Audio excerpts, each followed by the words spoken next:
Bismillahirrahmanirrahim. Assalamualaikum warahmatullahi wabarakatuh. Alhamdulillah wassalatu wassalam ala Rasulillah. Asyhadu an la ilaha illallah wahdahu la syarikalah wa asyhadu anna Muhammadan abduhu wa rasuluhu la nabiyya ba'dah. Amma ba'd. Teman-teman kelas 5 sekalian, semoga Allah selalu senantiasa memberikan hidayahnya kepada kita semua untuk berdoa, memohon ampun kepadanya dan juga memohon perlindungan kepada Allah Subhanahu wa taala dari semua mara bahaya, musibah dan lain-lain. Ya, teman-teman kelas 5 sekalian, kali ini kita akan membahas atau bercerita tentang sosok seorang nabi yang merupakan masih memiliki jalur keturunan dari Nabi Ibrahim alaihissalam, dan juga salah satu nabi yang Allah berikan kitab, yaitu adalah kitab Zabur, dan nabi ini yaitu adalah Nabi Daud alaihissalam. Sebagaimana kita ketahui teman-teman sekalian bahwa kisah-kisah yang Allah sebutkan dalam Al-Quran terkait dengan kisah-kisah Nabi itu tidak lain tidak bukan adalah bagaimana kita bisa mengambil pelajaran atau ibrah dari kisah Nabi tersebut ketika Nabi tersebut Allah berikan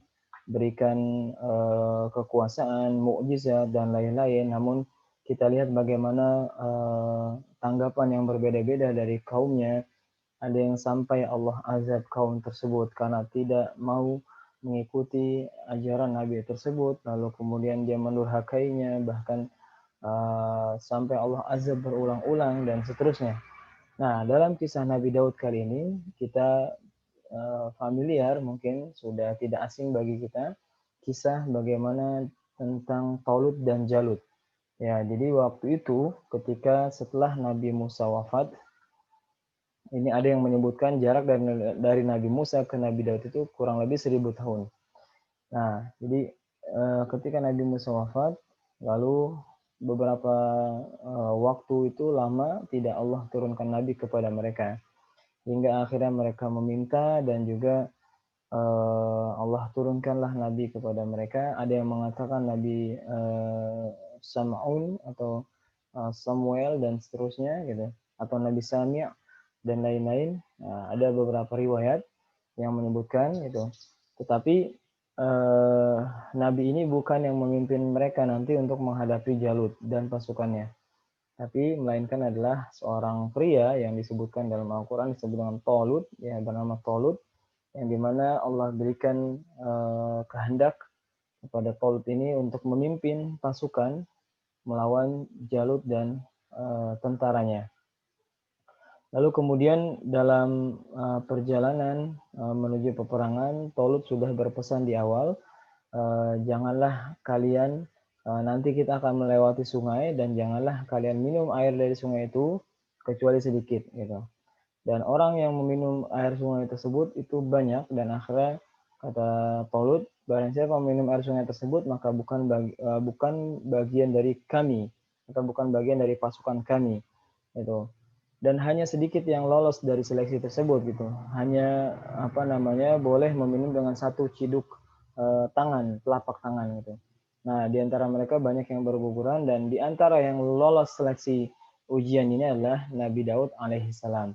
Dan sebagaimana kita tahu bahwa Raja Jalut dan tentaranya gitu itu kalah gitu dengan Nabi Daud membunuh Jalut, ya, yang dimana dikenal dengan sosok yang sangat hebat gitu, dengan badannya yang sangat besar dan juga pasukannya yang sangat kuat. Namun Nabi Daud tidak tidak patah semangat, ya. Allah berikan kehendak kepada Nabi Daud untuk membunuh Jalut dan tentaranya gitu. Dan setelah terbunuhnya Jalut, ya, kemudian Nabi Daud pun diangkat menjadi raja, ya, diangkat menjadi raja, atau tepatnya diangkat menjadi khalifah gitu. Nah, di dalam surat Shad disebutkan, di situ nanti Allah sebutkan bahwa inna ja'alna ka linnasi khalifatan fil ard gitu. Atau Allah telah jadikan Nabi Daud itu khalifah fil ard gitu. Nah, itu kisah di awalnya adalah ketika Nabi Daud waktu itu masih menjadi tentara, belum menjadi raja. Namun setelah berhasil membunuh Jalut gitu, Nabi Daud diangkat menjadi raja dan memimpin manusia pada waktu itu. Nah, jadi diberikanlah hikmah dan juga kerajaan yang kuat gitu setelah usaha keras yang dilakukan Nabi Daud beserta Tolut dan pasukannya gitu. Dan Allah juga mengkategorikan Nabi Daud ini adalah termasuk orang yang taat ibadah dan juga memiliki ilmu ya. Jadi diberikan hukman wa ilma, diberikan kekuasaan, hikmah dan juga diberikan pengetahuan yang luas gitu. Dan juga Nabi Daud memiliki sifat yang namanya awwab. Awwab itu adalah seorang yang sangat taat kepada Allah, yang ingin selalu kembali kepada Allah Subhanahu wa taala. Sebagaimana dalam surat Shad ayat 17 gitu, bersabarlah atas apa yang mereka katakan dan ingatlah hamba kami Daud yang mempunyai kekuatan. Sesungguhnya dialah innahu awwab. Sesungguhnya dia adalah orang awwab, orang yang sangat taat kepada Allah, yang selalu senantiasa ingin kembali kepada Allah Subhanahu wa taala. Dan juga di beberapa di antara karunia yang lain disebutkan bahwa Nabi Daud diberikan keistimewaan suara yang indah. Hingga ketika Nabi Daud membacakan Zabur gitu, itu Allah menundukkan gunung-gunung dan burung-burung ikut bertasbih bersama Nabi Daud alaihissalam siang dan malam, pagi dan petang ya.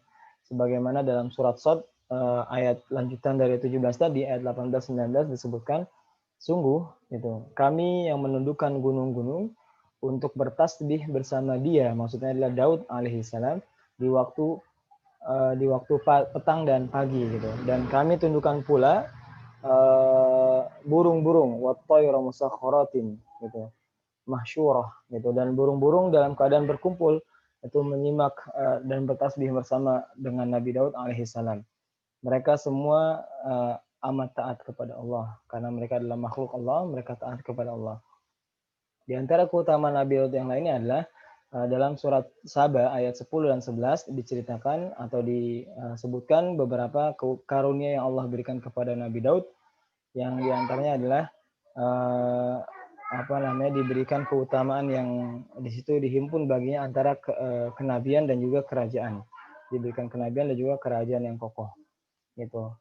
Dan juga di antara tadi ya, pertama Allah berikan kerajaan, hikmah, ilmu, kemudian Allah berikan suara yang indah gitu, apabila dia bertasbih gunung dan burung-burung itu ikut tunduk dan bertasbih bersamanya gitu. Lalu kemudian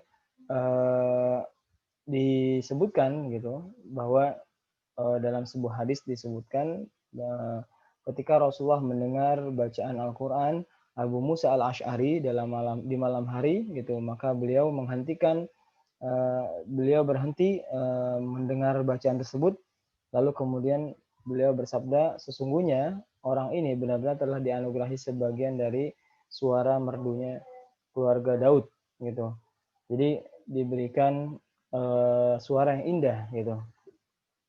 Jadi di antara suara karunia-Nya adalah suara yang indah. Lalu juga dalam ayat 10 disebutkan gitu, Nabi Daud alanna lahul hadid, dan dapat kami telah melunakkan besi untuknya, untuk Nabi Daud gitu. Dan disebutkan maksudnya melunakkan besi adalah Nabi Daud tidak perlu memasukkan ke dalam tungku api gitu. Jadi ada besi kan, biasanya kalau untuk melunakkan besi itu dipanaskan dulu baru mudah untuk dibentuk gitu. Makanya ada sebuah pepatah dalam Arab itu, timpalah besi ketika panas. Artinya seseorang itu kalau misalnya ingin dibentuk, maka bentuklah dalam posisi atau kondisi yang pas gitu. Nah, dalam besi itu biasanya dipanaskan dulu baru bisa dibentuk. Tapi untuk Nabi Daud Allah berikan keutamaan tidak perlu dipanaskan dalam tungku api, Nabi Daud bisa langsung membentuknya. Gitu. Jadi dan bisa sulam ya, tidak hanya rata gitu besinya, tapi bisa dipintal ya. Itu bisa dilakukan hanya oleh Nabi Daud. Dan ayat 11-nya dengan keutamaan tersebut disebutkan bahwa dan buatlah baju besi yang besar-besar gitu, dan ukurlah anyamannya gitu. Jadi besi itu bisa dianyam oleh Nabi Daud. Dan juga wa'mal sholihah, dan kerjakanlah amal yang soleh, sesungguhnya aku melihat apa yang kamu kerjakan. Nah, ini disebutkan ya, suatu hari gitu disebutkan dalam sebuah riwayat bahwa Nabi Daud alaihissalam keluar dengan menyamar, lalu dia menanyakan tentang dirinya kepada kafilah-kafilah gitu, rombongan-rombongan dagang yang datang. Maka tidaklah ia menanya seseorang, melainkan orang tersebut memujinya dalam hal ibadah dan sepak terjangnya gitu. Maksudnya adalah ketika menanyakan seseorang itu bahwa orang itu akan dipuji gitu ya, eh, terkait dengan amalannya dan juga ibadahnya dan sepak terjangnya. Jadi ditanya bagaimana pendapatmu tentang Daud dan seterusnya. Padahal Nabi Daud sedang menyamar gitu. Dan biasanya orang itu memuji amal baiknya, ibadahnya dan juga apa yang telah dia lakukan. Ya, pada akhirnya Allah mengutus malaikat dalam rupa seorang laki-laki. Kemudian laki-laki itu dijumpai oleh Daud alaihissalam. Lalu Daud menanyakan kepadanya dengan pertanyaan yang biasa dia tanyakan kepada orang lain. Malaikat itu menjawab, Daud itu dia adalah seorang yang paling baik buat dirinya sendiri dan juga buat orang lain. Gitu. Hanya saja di dalam dirinya terdapat suatu pekerti, ya, suatu sifat yang seandainya sifat itu tidak ada pada dirinya, tentulah dia adalah seorang yang kamil. Kamil itu orang yang sempurna. Daud bertanya, pekerti apa itu? Gitu. Apa namanya? Sifat apa itu? Gitu. Maka malaikat menjawab, dia makan dan menafkahi anak-anaknya dari harta kaum muslimin yaitu Baitul Mal. Nah, lalu ketika itu barulah maka pada saat itu juga Nabi Daud menghadap Allah Subhanahu wa taala berdoa semoga dia mengajarkan kepadanya suatu pekerjaan yang dilakukan dengan tangannya sendiri gitu agar bisa menghasilkan harta dari tangannya sendiri tidak dengan mengambil harta Baitul Mal gitu. Ya, sehingga menjadi orang yang berkecukupan dan bisa membiayai anak-anaknya. Lalu Allah mengkaruniakan bisa melunakkan besi, membuat baju besi dan juga dialah orang yang pertama-tama membuat baju besi gitu. Makanya di sini di ayat 11-nya disebutkan lagi waqaddir fisard gitu. Buatlah baju besi dengan ukuran yang besar dan ukurlah anyamannya. Sard di sini maksudnya adalah paku yang lingkaran yang dipakai untuk sebagai anyaman baju besi. Jadi pakunya tersebut tidak terlalu kecil, kalau terlalu kecil tidak bisa, kalau terlalu besar bisa membuat longgar baju besi tersebut dan disuruh diukurlah anyamannya gitu. Maksudnya pakunya harus sesuai. Dan itulah teman-teman sekalian beberapa keutamaan yang dimiliki oleh Nabi Daud alaihissalam, yaitu kalau kita ulang kembali yang pertama adalah Allah berikan hikmah kerajaan, kenabian sekaligus ilmu yang luas, kemudian Allah berikan suara yang indah hingga gunung-gunung dan burung-burung pun Allah tundukkan untuk ikut bertasbih bersamanya pada pagi dan petang. Lalu kemudian Allah berikan Nabi Daud keutamaan bisa melunakkan besi dan juga bisa membuat baju perang dan seterusnya, ya. Itu adalah diantara keutamaan Nabi Daud alaihi salam. Semoga kita bisa teladani kisah dari Nabi Daud tersebut yang tadi di akhir kenapa Nabi Daud bisa membuat baju besi, karena dia berdoa kepada Allah agar bisa memperoleh harta dari tangannya sendiri dengan hasil kerja kerasnya sendiri. Semoga itu bisa kita ambil hikmahnya bahwa kita tidak boleh berputus asa dengan apa yang kita miliki, selalu senantiasa bekerja keras dengan apa yang telah Allah berikan dan mengerjakan apa yang amalan yang Allah ridhoi. Kurang lagi mohon maaf. Assalamualaikum warahmatullahi wabarakatuh.